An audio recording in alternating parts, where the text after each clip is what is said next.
یا قمر یا حضرت عباس. یه ذره سرم درد میکنه. بودو یا ابوالفضل، چرا من اینطوری شدم؟ وای دارم میدوام. یا ابوالفضل، اوه دستم خورد به در. یا ابوالفضل من چمه؟ یا ابوالفضل چمه؟ من سری چرا دارم میدوام؟ یا ابوالفضل واقعا چم شده؟ جدی نمیدونم. بذار سری دارم میدوام. ابوالفضل یا خدا، بسم الله. آی بابا من سردرد دارم به خدا. چرا من چمه؟ یا ابوالفضل من چمه آخه؟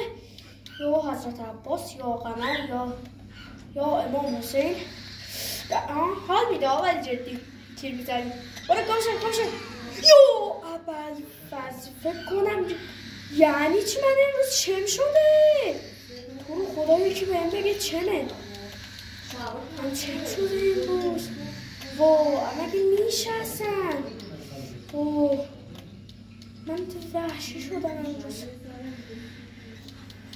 یا ابوالفضل برا بچه من داغونم، سردرد شدید دارم. قشنگ نگاه کن.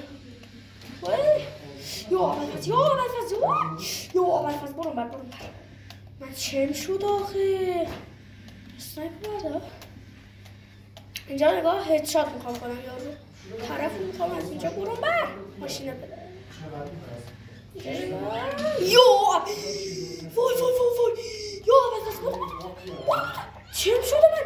یا ابوالفضل برو، تو رو خدا برو، تو رو قرآن.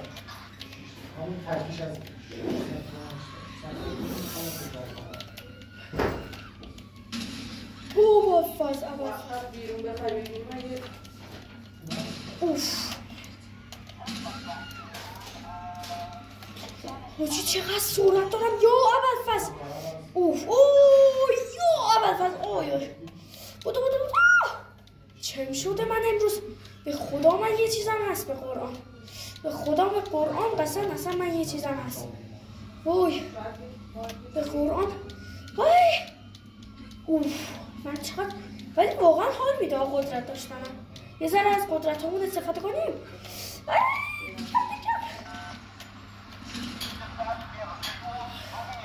بپر بودو.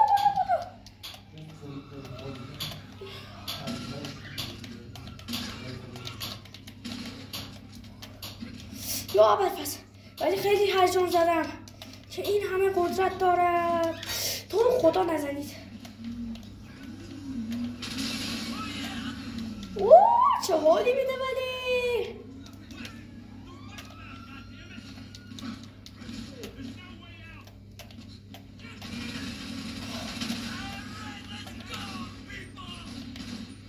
حال کردین برای بچه عالیه این.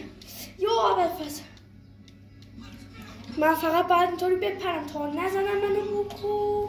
همونی که فهمیدیم تو کامنت ها بنویسین. وای یا ابوالفضل هد شد پشما.